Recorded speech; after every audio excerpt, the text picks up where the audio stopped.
A very good Monday evening to you, and welcome to the second edition of the Greyhound Coaches Show here on the ISC Sports Network. We are back in Fountain Square at Upland Brewing FSU. Thanks to Carrie and staff for having us out on this Monday night. And now we're going to kind of settle in on what will be our regular date. First of the month, first Monday evening of each month between now and really through April, the end of the Greyhound athletic calendar. Will be with you. But joining us for a second consecutive week because it is football season, and his team is 3-0 since the last time we sat down, and we have learned you don't mess with a streak. It's the head coach of the University of Annapolis. It's Chris Keevers. Good to see you, my friend, and congratulations on yet another solid start in GLBC play. Thank you very much. The guy's been playing hard, and it's been a lot of fun. We'll kind of work our way backwards in terms of recapping 3 games. We'll spend more time on what has happened on Saturday night. William Jewell was the opponent. You put up a very snazzy 63 points. What did you see that you liked from your team in Saturday night's win? I like our quarterback. Evan Stukup. You know, he threw for 6 touchdowns and ran for 100 yards. And I think we looked on stat line. We saw there's only like 8 quarterbacks ever done that before. So we're not sure if that's accurate or not. But he had a great game. And so really like him. You know, we've got a tailback, you know, our Garrett Sherrill, our starter, banged up. He'll be back this week. But we had a backup tailback, Justice Vataki, a kid from a redshirt freshman from Fairfield, Ohio, that the last 2 games he's rushed for 170 and 145. So he's been pretty special. He has lived up to next man up. I'll go back to Gavin for just a second. And again, your job is to build these young men up both on and off the field, win football games, graduate champions from that standpoint. But you don't mind doing a little extra PR when given the opportunity. Gavin is one of the candidates for something that is known as the Division II Heisman. That would be the Harlan Hill Award. Just how good of a chance does he have to potentially claim that award at the end of this season? If he stays on track to what he's doing right now, and we keep winning, he has a great chance. You know, it's an impressive run. You know, he's thrown for his career for the last 3 years. He's thrown for 7,000 yards and just did that last week. So, you know, he's running and throwing and he's leading. You know, he's helping us win and you know, so he's got a chance. And again, your immediate concern is getting to play football November the 22nd. That means you've made the D2 playoffs again. You'd like to have that be at home. But if I look kind of longer term into 2026. What is his chance to play professionally at any level? What does that look like? You know, it's hard for me to say. Understood. I think, you know, he's a great player. You know, we've had some scouts out, so, you know, there's always an opportunity. I sure hope for him if he wants to play that he'll have some opportunities because he's a great player and his arm strength is good and he's a great athlete. So, you know, I don't know, you know, because like I said, that's not my job to know that, but I think, you know, he's created himself some opportunities for sure. And again, that is possible at the University of Annapolis. In recent vintage, Toriano Clinton spent time in camp with the Colts. Reuben Holcomb spent some time with the Tampa Bay Buccaneers. You've got a young man that didn't finish his days at UIndy, but certainly started there, that is with the Detroit Lions and Mr. Strickland. So. He has a UIndy degree. He's a graduate. There you go. So, we're going to claim him regardless, but that's also important, you know, note to have. He graduated. So, no, he's one of ours. So, he plays for the Lions. So, no, we've got some really good players we develop guys and guys get opportunities. That's for sure. All right. So, you mentioned the running back position. You talked about him briefly. Tell us about Mr. Vataki, because, again, I remember hearing that name in the monumental matchup game back in week number 1, but as the backup to Garrett Sherrill.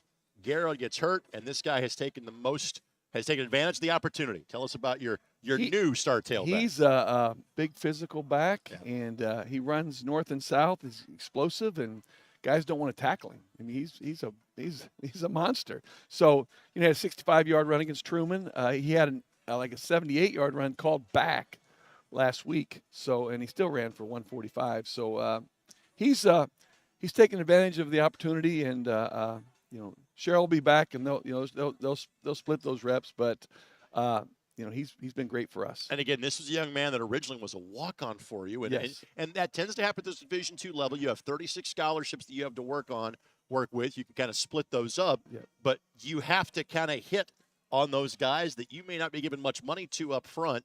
As a guy that's now done this for 3 decades here, What's that recruiting process like when you go, hey, we're going to have to find some walk-ons that can play? Yeah, you got to recruit them, and they've got to love football, and they've got to want to be part of the program, and that's our guys do a great job of finding good players, and lots of guys come in as walk-ons and get football money. That's the selling point. I mean, if you go to a Division III school, that's your package. You come to our place, you start playing, you get rewarded. You start really playing, you really get rewarded. So it's a good deal. All right, let's talk about your defense. Obviously, you spent the first minute talking about guys on the offensive side of the ledger, giving up 17 points. How'd your D play on Saturday? I was happy. We gave up 2 big plays that were not very they were ugly. But, as a whole, we're playing faster. We're being more physical. Jalen Wilson from Brownsburg, a fifth-year senior, has just been dynamite. He's our will linebacker. And he's been leading the thing, and he's had double-digit tackles almost every time we've gone out. So he's been, he's kind of the glue that holds everything together. We got a safety from Columbus, Ohio, a sophomore, Mario Williams, that's really playing well and tackling people and being physical, and he's leading the group in the back end. So been happy, in our up front, we've had some, we've had Danny Roysters playing really well, and we're gelling. We're coming together. We were the part of the group that was coming together. The offense was loaded, but 17 points. We're not happy with it, but we're playing better football. You had one returning starter, correct, on defense? Yes. You're doing all right if that's the case, being 5-1 and 3-0 in terms of league play. Let's go back a week. You know that so often kind of the path to a championship goes through UR Truman. You had to go to Kirksville. You won it 30-20. Tell me about your road win a couple of weeks ago. You guys came out and played. We talked about it. The team that showed up was going to win, and we showed up. I mean, we were physical. We kind of got after them on offense. We lost. We had a 4th and 1, didn't get it in, but we got after them. Our offense got after them. Defensively, we hung around and stopped them. And they have 20 points, but they had a kickoff return. So for a touch, which they've got us last 2 years on that, but again, give up 13 points. So the defense played pretty well too. And then the week before, McKendree, and again, McKendree was a team that came in and was competitive with Indiana State.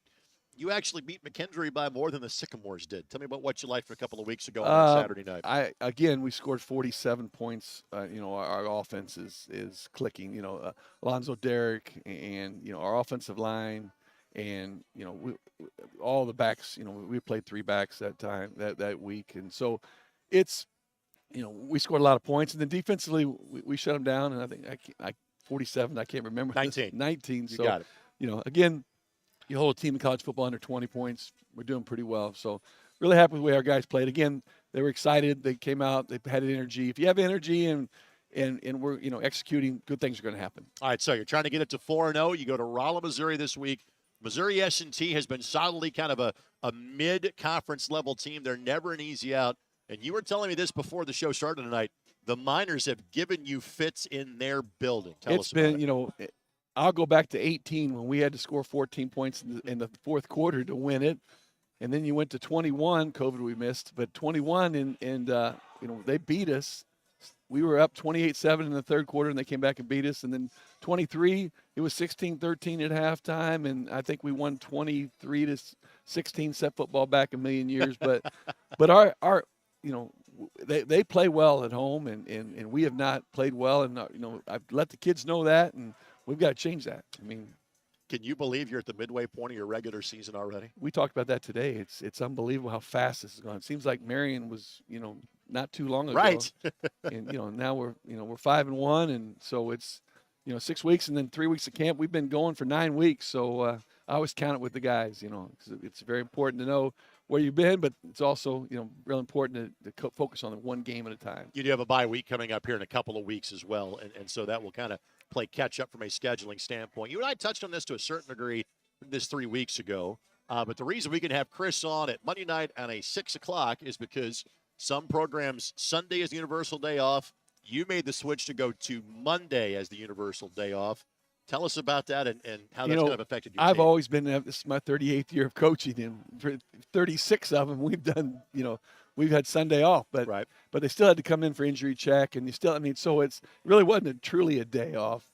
So now they get Monday off, and it's a school day, and they get catch up on schoolwork, and they go out. They probably get about 25 guys go out and golf on Monday, like the NFL guys. So, the kids love it, and we like it because we got a whole day of work. Like I'm going to do this, and I'm going back to work. So Monday's our big work day. We got to get the game plan all in, and Tuesday we're ready to go. It's I didn't think I'd like it. I got talked into it, but I'm sure glad we did it. You only get 2 more chances during the regular season. If things go well, we'll get to that in a matter of a moment. You might get a playoff game or 2 at home. It's happened in the past at Key Stadium. Atmosphere, those last couple of Saturday nights at home, what have they been like? Really, it's been impressive. It's it feels good. I think our athletic director Kim Pate's doing a wonderful job, and I think that that you can see the difference. You can feel it.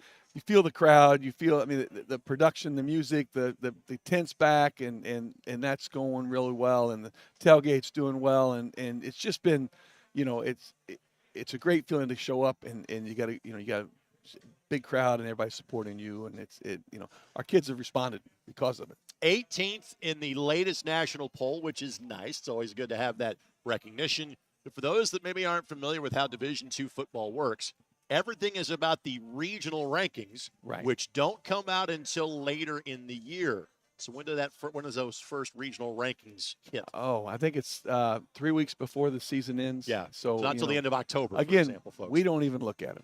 I'll be very honest with you. One game at a time, and then, by that, when we finish that 11th game, then we'll start looking around. But bad things happen when you start looking forward. I've learned that. Like I said, 38 years of coaching. I've took my lumps. So no, we just one day at a time, one game at a time, and that's our goal. We talk about it at the beginning of the year. This is our goal, but we don't talk about it after that. Final thing, and I know you have appreciated every young man you've coached in your career, and especially now in, I'll age us both, 32 years at the University of Indianapolis in various roles, and now being the head coach. But I think you are safe to say your favorite player of all time is on the roster right now, because that is your son. Yes. What has this last year with Tucker been like for the It's two been of you? really neat. We on Sundays after we get done meeting, we go out to dinner. Him and I go out to dinner. I just want to, I want to enjoy, as much as I can. It's just to go out there and coach, and when you're coaching and you've got your whole team, the team meeting, you look over and that's your son.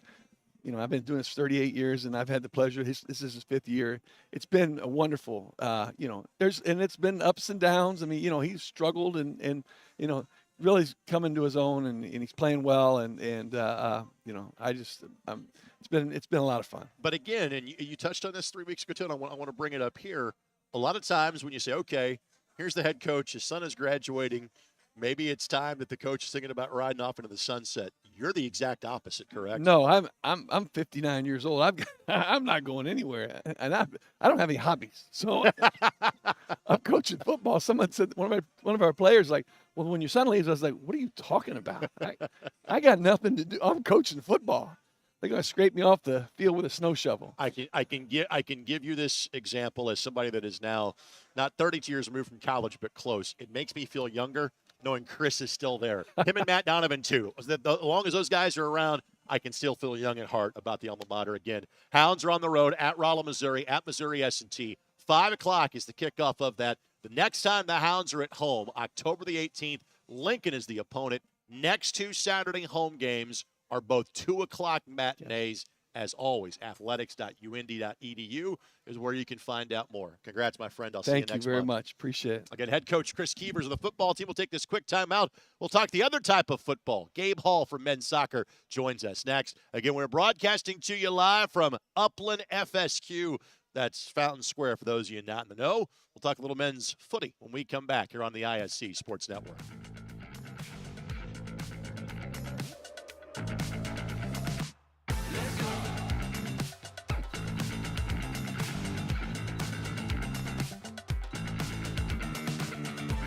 At the University of Indianapolis, your education is just the beginning. Small class sizes means that everyone gets to know you, your goals, your dreams, and your vision for the future. UIndy empowers you with real-world, hands-on learning projects that transforms your potential into purpose. And it's just minutes from downtown Indianapolis, connecting you to our alumni network, internships, and careers. How's that for opportunity? So, are you in? Your future begins at the University of Indianapolis.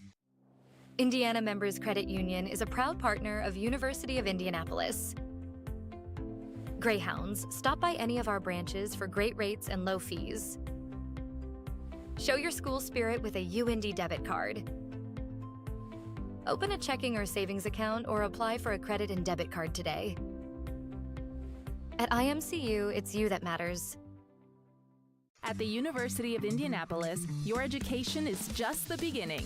Small class sizes means that everyone gets to know you, your goals, your dreams, and your vision for the future. UIndy empowers you with real-world, hands-on learning projects that transforms your potential into purpose. And it's just minutes from downtown Indianapolis, connecting you to our alumni network, internships, and careers.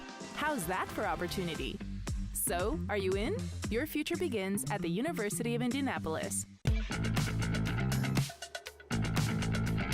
Again, welcome back. Again, this is a pretty quick show. This is a 2-segment show, so we're just going to get started with the men's soccer program, but it's also the last time that we come back, at least for this month. Again, first for Monday of each month, so we will be here on November the 3rd next time that we get together. Thanks to Kim and Jake and Matt from the UIndy Athletic Office, Ryan Thorpe as well, Cody that is back here. Coach Barrick, of course, is here, because it wouldn't be a party if Steve wasn't a part of it in terms of the athletic department is concerned. Thanks to Carrie at Fountain Square Brewing, at Upland at Fountain Square, I should say, for having us. And thanks to Jordan and Brant and Vince, another proud Greyhound such as myself that put together this show on a monthly basis. Joining us now is Gabe Hall. He is the men's soccer coach at the University of Indianapolis. And 7-1-2 to start the year. Is that correct? Correct. 7-1-2. Want to make sure I hadn't shorted you a victory. Congratulations on a wonderful start to the season. Thank you. I appreciate it. If Gabe seems a little tired, I don't blame him.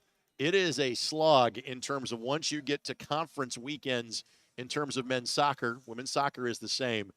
I mean, not just you, but obviously the players. How's everybody feeling after you play a Friday-Sunday combination? How's everybody feeling on that Monday? It's tough. Yeah. Today's our recovery day, so we're bringing the group in that played a lot of minutes, and they get a little bit of movement, a little bit of touches on the ball, but then they're off rolling, banding. You know, these guys they're sore after that. It's the equivalent of running 14, 15 miles in a weekend and being kicked and pushed while you're doing that. So it's Division II soccer, GLVC soccer. It's a grind. But to be honest with you, it's also what's kind of replicated once you get to a regional round. We're going to play a couple of times. Or if you make the D2 College Cup, you're playing Thursday, Saturday to play for a championship. So you just kind of settle in and get used to it. And when you said the guys that played a lot, this is where we also talk about the expansive nature of the roster that you have in your program and, frankly, having a developmental team. How many current men's soccer players are there at the University of Indianapolis? We're at 58 players right now okay. Between the two teams, and it's roughly split even, half and half. So literally, if you started at the roster and went from 0, which usually is goalkeeper number, or 1 a goalkeeper number, yes, they go all the way down to the 50s. So I got to put you on the spot. Do you recognize all 58 guys by name? Do you have everybody's name and face put together at this point? Easily. Right? It is. We've got the saying, united as one, and it truly is one big family. They're actually playing right now. They typically play on Monday nights, so they're playing right now, getting ready to kick off in the next half hour or so. All right, so guys, I'm sorry that I took Coach away from getting back on campus as quickly as we possibly can. That started under John Higgins, and you have kind of carried that on. Kind of talk about the mindset as to, and you're not the only ones that do it, as to how you're able to carry a roster so big and keep a lot of mouths happy, for lack of a better term. Yeah, honestly, it's been one of the best things that we've done as a program is to have the reserve team. And what it does is it allows these guys that maybe just need a little bit more time to develop and get used to the speed of the game to do that and get games instead of just practicing. If you're just practicing, you're missing a key piece of that development. And you look at what Division II soccer's become. There's teams that have 27, 28, 29-year-olds playing on their team. And we're asking an 18-year-old to go and compete in that environment. And it's tough for them. So this lets them kind of catch up to the speed of the game, lets them play with men for a little bit, and then go and contribute. Right now, I would say two of our top players, Kirti, who just was named GLVC Defensive Player of the Week. He started on the reserve team, and Gio Talizzi, who was also on the reserve team, is our second leading scorer. As is the case in a lot of what we would call the Olympic sports, some would call non-revenue sports, everyone will label them, whatever the case may be. At the small college level, and frankly, the Division I level too, it is very international. So if you will, of those 58 players on the roster, do you have it off the top of your head how many different nationalities represented at this point? I think we're 10 to 12, Yeah. somewhere in that range. Yeah. What is the international recruiting process like for you? It varies a bit. Sometimes we can get over and we can see the players play. Sometimes they're coming through different recruiting companies. I've been doing this for 20 years, so I've got some companies that I've got a really good relationship with and I trust. And so I lean on those guys to send us players, profiles of players that they know will be successful. And then it's our job to see if they'll fit into what we're trying to do. All right. Again, it's a different world, a different school, a different place than when I was there, literally a different millennium ago. But being a small-town Southern Indiana guy, I can tell you, I thought it was the perfect fit for me. Small, tight-knit campus, then one of the greatest cities in the States, as kind of your background and where you had a chance to learn. My guess would be that's very much a selling point for you with these players coming in from overseas. Overseas American kids, Right. We are a school that's in a city, but we have a campus, so you've got that campus feel. It's not like some of these schools that are in cities where you're all over the city. So you've got a nice campus feel. It's a nice tight-knit community. I played at UND. My wife played at UND, so I know that feeling. All my best friends are still from UND, but we've got the city right at our doorstep, 7 minutes downtown, and you've got everything that you want in the city in that sense. All right, let's start kind of at the front in terms of the goal scorers. We'll kind of work our way back to the backstop. Alvaro Sanchez sitting on 6 goals so far. Gio Terlizzi sitting on 5 goals so far this season. Tell me about those two guys. Really, they both had outstanding seasons. Alvaro came in, he had a city year, and it took him a little while to adjust last year. And then this year, this summer he spent playing for an NPSL team. They won the national championship in the NPSL, and now he's carried that success over here, and he's flying. He's a shifty little winger that gets himself in good spots, creates his own chances, has done a fantastic job. I referenced Gio earlier. Yeah. Gio started with a reserve team, and I think he's probably our top minute getter right now. Plays in the midfield. He drives the midfield. He's kind of the engine in there, and he's been able to get on a couple different moments, get on the end of some service.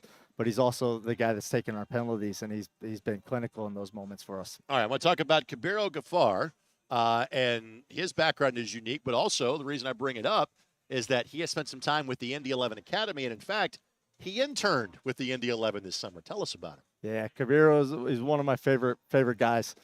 He's just down to earth, happy, always very thankful for his opportunities. He played at Indy 11's Youth Academy. He was the Golden Boot winner in their first USL Academy Championship, and we were fortunate enough to get him as a freshman and have him for 4 years. And he is a handful. Defenders hate defending against him. They hate when they see him running at him. And, his stats are decent, but he has created a lot more than those stats show. And again, Kabiro is from Ben Davis High School. So again, it is a mix of local products, of international and domestic, for lack of a better term. 100%. We've got some very good local guys, a little bit more throughout the states and then globally. All right. Kirti Unamatla, how did I do? Pretty good. Quite better than I would. Close enough. He was going first name basis with Kirti. He is your goalkeeper, and he is from Japan. Yeah. Tell us about him. So Kirti came to us 4 years ago, and again, he came in as a reserve team goalkeeper for us, and honestly came in as our third this preseason. Yeah. The guys that we thought were competing for the number 1 ended up getting injured, and he stepped in, and he has not looked back. He's been solid. He's been good in the air for us. He's come off his line and made some really big 1v1 saves for us.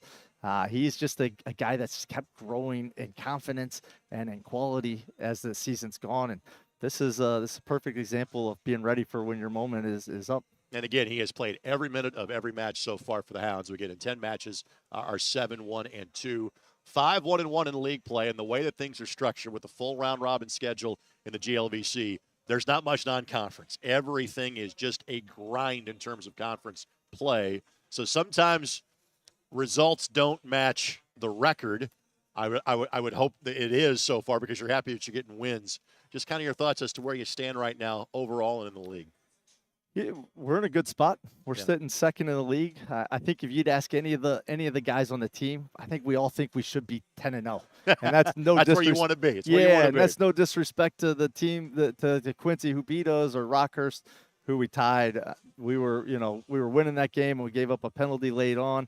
But the thing I keep emphasizing to our guys is this conference is all about managing a full year. Every team is tough. Every team wants to come out and beat the Hounds. And so they've got to be at their best every single day. There's not a single easy game. And matter of fact, we've got three of the traditional top teams in the conference coming up still. And then Lincoln, who's a newcomer who's been very good. They're sitting just behind us in the standings. All right, so with that, let's talk about what the road looks like, because literally this weekend is kind of the Central Missouri swing for you. You play S&T on Friday night. You go to Lincoln, which is in Jefferson City, to play on Sunday. What does an average road trip look like for you in conference play? It is business. It's a lot of time in a hotel. It's a lot of eating. It seems like we sit in a hotel, we eat, and we play soccer. So we'll get in sometime Thursday night, and then Friday just throughout the day prepping to go. And then we play 7:30 Friday night against Missouri S&T, who again we just did our scout on them. They're very organized. They're very athletic, direct, good on set pieces. Talking about throwing, they've got a kid that can throw the ball from 25 yards up the field into the 6-yard box. And so every team brings its own unique structure. And then after that game, it's the coaching staff is breaking down film for that game, but then also breaking down the scout for the Sunday game. Which we'll go over with them after training on Saturday and travel on Saturday to Jeff City and do it again on Sunday. All right, so with that, basically 4 weekends of league play left to go. Then you get into conference tournament. Then you get into the regionals, and we mentioned this with Chris, and the same holds true for other sports. Everything in Division II is about where you finish in your region. How many teams in your region make the postseason? We get 10 teams in. Okay. And you have the chance to host then up to as many as 2 or 3 games here at Key Stadium, correct? Yeah, you could host 3 games that you play in at Key Stadium. Yep, and the championship, once you get past that regional round, what is the ultimate destination where you guys playing your championship at this year? This year it's back at Colorado Springs, which the last time the Greyhounds were in the Final Four, that's where we were at, was Colorado Springs. So I'm hoping that's a good sign. I hope you have altitude training in your future. Yeah, or we play somebody that's at a lower level than us. Also, that could be the case as well. Coach, pleasure to meet you, man. Thank Good you. to see you. Congratulations on a wonderful start to your season. Thank you. Thank you for having me. You got it again. Gabe Hall, again, his guys are on the road in Missouri. In fact, Gabe was telling me everybody's going to Rolla, Missouri, apparently. Volleyball, both soccer, and football all play the minors over the course of this weekend. The next time you can check out the Hounds, and again, everything in GLVC soccer is a women's men's doubleheader. So Friday night, October the 17th against Missouri St. Louis. Then Sunday afternoon, October the 19th against Maryville. And Maryville, by the way, will be senior day for UND soccer as well. For Coach Keevers, for Coach Hall, and all behind the scenes, this is Greg Rakestraw. We'll do it again next month. The Greyhound Coaches Show right here on the ISC Sports Network.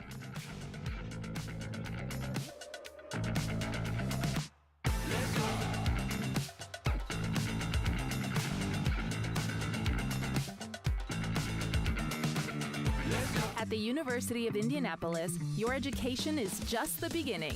Small class sizes means that everyone gets to know you, your goals, your dreams, and your vision for the future. UIndy empowers you with real-world, hands-on learning projects that transforms your potential into purpose. And it's just minutes from downtown Indianapolis, connecting you to our alumni network, internships, and careers. How's that for opportunity? So, are you in? Your future begins at the University of Indianapolis. Indiana Members Credit Union is a proud partner of University of Indianapolis. Greyhounds, stop by any of our branches for great rates and low fees. Show your school spirit with a UIndy debit card. Open a checking or savings account or apply for a credit and debit card today. At IMCU, it's you that matters. At the University of Indianapolis, your education is just the beginning. Small class sizes means that everyone gets to know you, your goals, your dreams, and your vision for the future. UIndy empowers you with real-world, hands-on learning projects that transforms your potential into purpose. And it's just minutes from downtown Indianapolis, connecting you to our alumni network, internships, and careers. How's that for opportunity? So, are you in? Your future begins at the University of Indianapolis.